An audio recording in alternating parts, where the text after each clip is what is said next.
Hi guys! Welcome to my channel where we talk all about family life and raising children in France. Today we're going to be talking about breastfeeding and the obstacles that you might encounter if you plan to breastfeed your child in France. Let's start off by talking a little bit about some of the background. According to the French department under the Ministry of Health for Research, Studies, Evaluations and Statistics in 2013, and I'm translating from French here, that although the rates of breastfeeding have increased compared to the 90s, they have been stable over the last 10 years at lower levels than many neighboring European countries. All other factors being equal, breastfeeding is more common amongst women over the age of 30, educated, in higher socio-professional categories, who gave birth at home or in a level 3 maternity hospital, who followed prenatal birthing classes. Women who breastfed the longest are usually over 30, in management level jobs or not working, or who have more than one child at home. I can say that, based on my experience here, this is pretty much reflects what I've found. Between the years of 1995 and 2006, breastfeeding rates rose from what they were in 1995 at 45% to 65%. And in 2017, they were at a rate of about 68% and pretty much stable. In France, I would say my opinion is that there is a lack of support for mothers who do choose to breastfeed. Now, this video is not about judging whether or not you should be breastfeeding or bottle feeding. The whole point of this video is to say that if you do choose to breastfeed in France, you should be aware that there might be some obstacles that will mean that it will be more difficult to find support for the choice that you have made. So I've made a list of 5 obstacles that I think might be an explanation for breastfeeding rates being lower than for other countries, and also for how prolonged breastfeeding is much lower in my experience. By that, I don't necessarily mean like past the age of 2, but like even for more than a few months. Let's get into the obstacles. The first one I would say is the work environment. In France, salaries do tend to be fairly low. It's not uncommon to get for many jobs to be minimum wage, which is a living salary in France, but it's not really going to support a family. Especially if you live in a city like Paris or another big city, prices tend to be quite high, especially like house prices. And you're going to have a lot of trouble supporting a child or a family on a single income. So most houses on minimum wage depend on dual income. The minimum wage in France is the SMIC. It's 1,521 euros per month. But after taxes, that's 1,230 euros. So this actually is a little bit higher than, for example, in Spain. But the thing is, you have to take into consideration the higher prices. Now, it's true that in France you also do have a lot of services, like government-funded support for a lot of things, for example, childcare and healthcare and stuff. But still, that doesn't leave you, if you take into consideration like the house prices, that doesn't leave you a whole lot of money to, pay for the rest of the things in your life. You are going to be, as a mother, dependent on going back to work as soon as you can after you have your child. So now, that's also related to this. We have the fact that there are many government-funded childcare options from the age of 2 months. Also, at the same time, we have to consider that maternity leave in France is, for the first or second child, 16 weeks. That's the standard. Now, this can be prolonged if, for example, if it's your third child, or if you have multiples or twins, or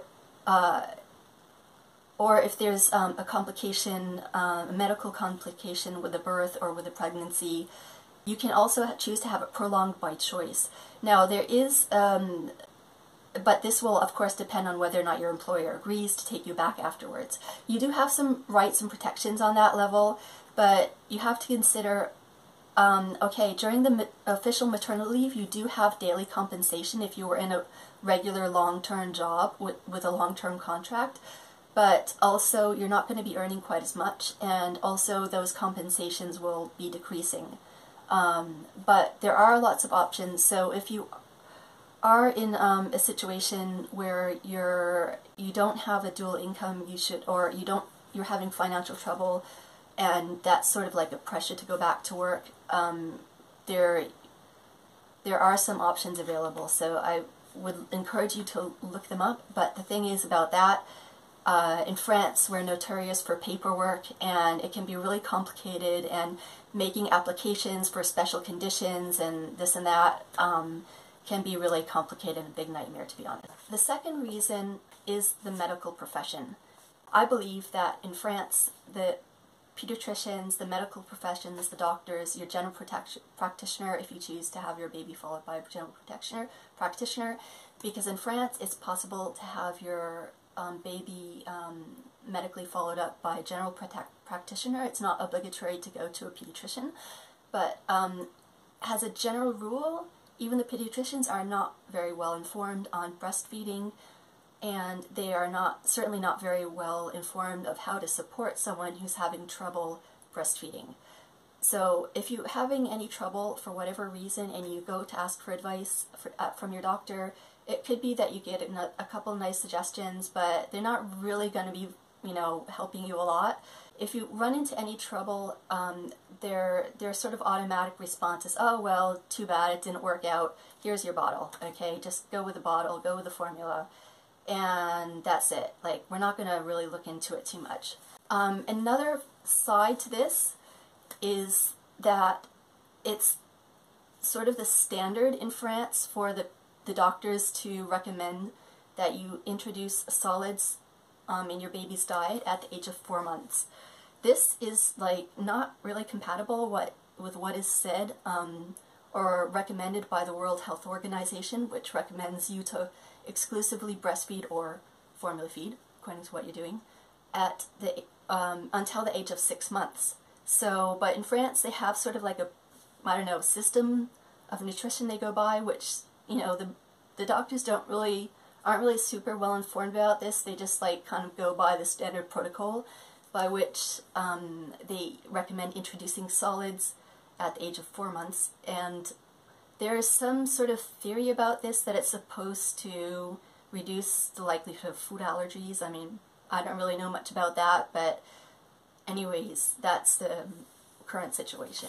So if you go to your doctor, and I've heard, stories of mothers who like don't really agree with this and they want to do their own thing, so that's okay, but that's just good to know what the situation is. The third obstacle, insurance. So in France there's a great national health insurance, a great national health system of really high quality, but when it comes to reimbursements for medical costs, things like that are a little bit on the sideline, like nutrition and breastfeeding support, these are not really covered by the French national health system. So if you go to see your regular doctor, which we just went over, is probably not really an expert on breastfeeding, this is either free or very low cost, depending on what type of health insurance you have. But if you want to have more in-depth support, or better support if you're having a problem with breastfeeding, there, as I said, are not really going to help you out, and you would have to, do your own lookup, try to find someone who will help you, and that could be a lactation consultant or a doula, and they're not necessarily going to point you in that direction, so you have to find out by yourself. And also, these are not reimbursed, or the costs are not covered by National Health Service. So the tendency for French people is to not do kind of sideline alternative stuff. They'll just go with whatever their regular doctor says because it's low cost, and they're not really going to look outside of that. In my experience, this is not true for everyone, but especially if they have to pay for it, because they're so used to everything being either low cost or free, that they're not really going to go down that route. So if you do have a problem and you want to try to resolve it or try to continue breastfeeding anyways, you'll probably have to ask around, or ask in the expat community, or look around, look it up yourself, and then hopefully you'll be able to find a lactational consultant or some other professional who will be able to help you, and that you will be paying out of pocket.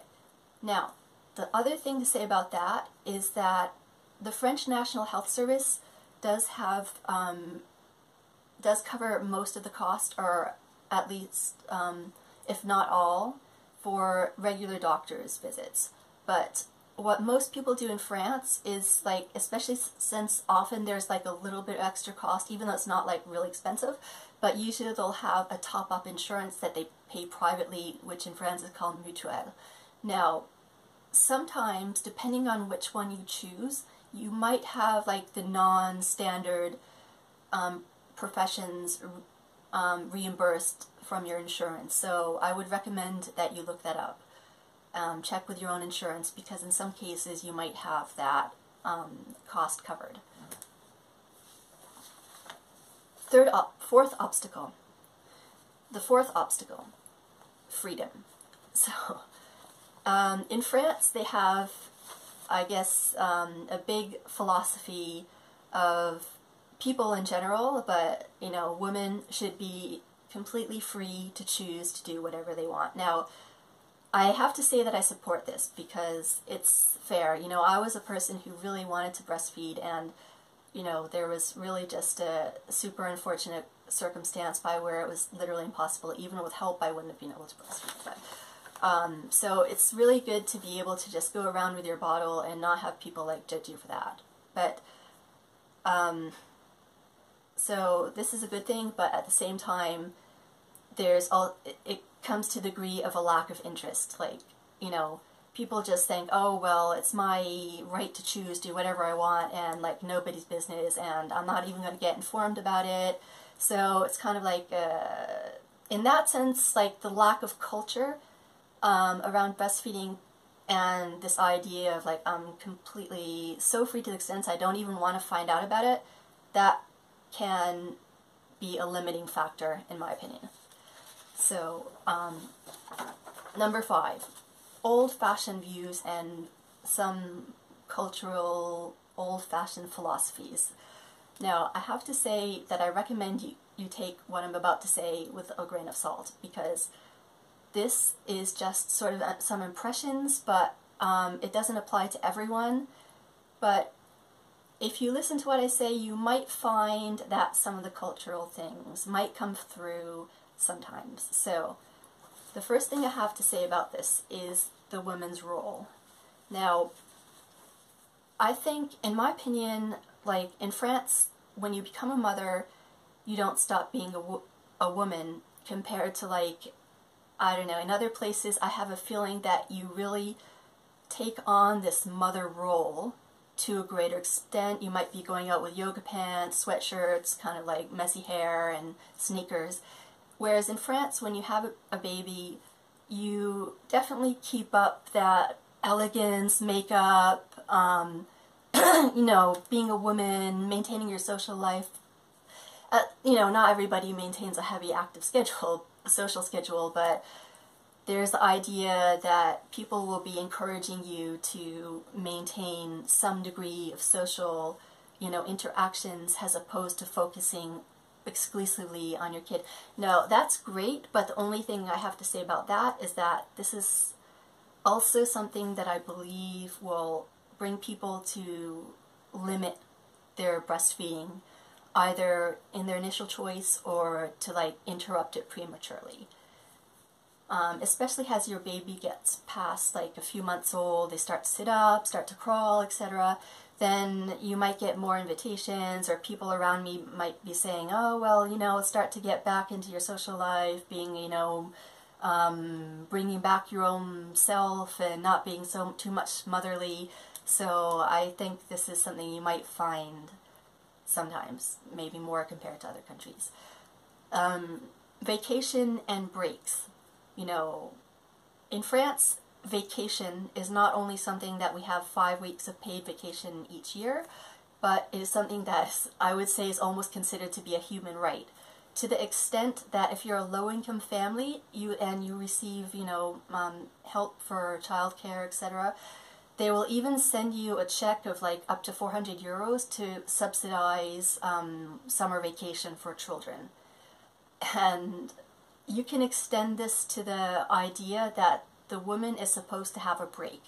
Now, if you're breastfeeding your baby, you're going to be, 24/7 providing substance, nutrition for your baby. And for the French, they like to say, well, I'm just going to leave my baby with the grandparents for a weekend and go have a little break. And I think that they consider this to be very important. Now, I'm not going to argue with the fact that having a break is absolutely useful, but that also might influence their initial choice on whether or not they breastfeed and how long they can continue it for. Now we're getting into ones that are a little bit more negative, in my opinion.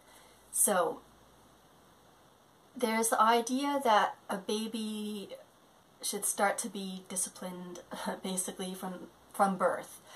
And this is my words of expressing it, but I think the underlying concept is like the important thing to take on here.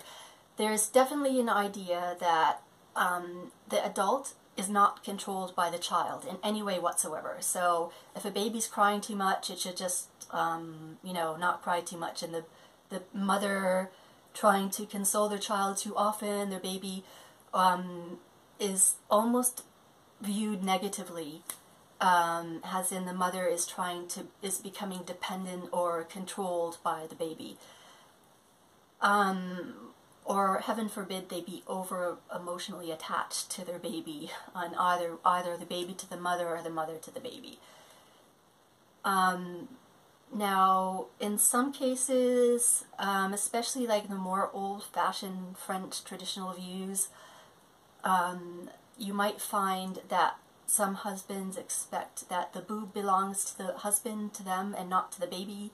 After a while, you might see this coming out. Now, this absolutely doesn't apply to everyone, but it's just something that I've heard. Another thing that I've heard said every once in a while is that breastfeeding is actually bad for the baby because it's not as nutritious. And there was also concerns expressed about it being bad for the teeth. Now, I don't agree with this whatsoever, but these are things that I've heard. So, I don't think this absolutely applies to everyone by any means whatsoever, and I do believe that has been a lot of change, especially in recent years, about the mother-child and the parent-child relationship, and about methods of discipline. There's been a lot of change in this front, so it's by absolutely no means universal, but you might find that as your baby starts to get on to 9 months, 12 months, some of these things might come out sometime. That's what I have to say about breastfeeding today. If you have any questions regarding parenting in France, about activities, crafts, places to go, child-friendly restaurants, schools, childcare in France, anything child-related, family-related, do leave me a comment below, and I will definitely reply to your comments, and hopefully, if enough people are interested, I'll make an episode on exactly what you're asking me about. I hope that you will view this as a valuable video, and if you do, please subscribe to my channel. It will support me and allow me to get more videos out and answer all of your questions. And also click the notification bell to make sure that you don't miss any videos that come up. Okay, so thank you very much for watching. Until next time, bye-bye.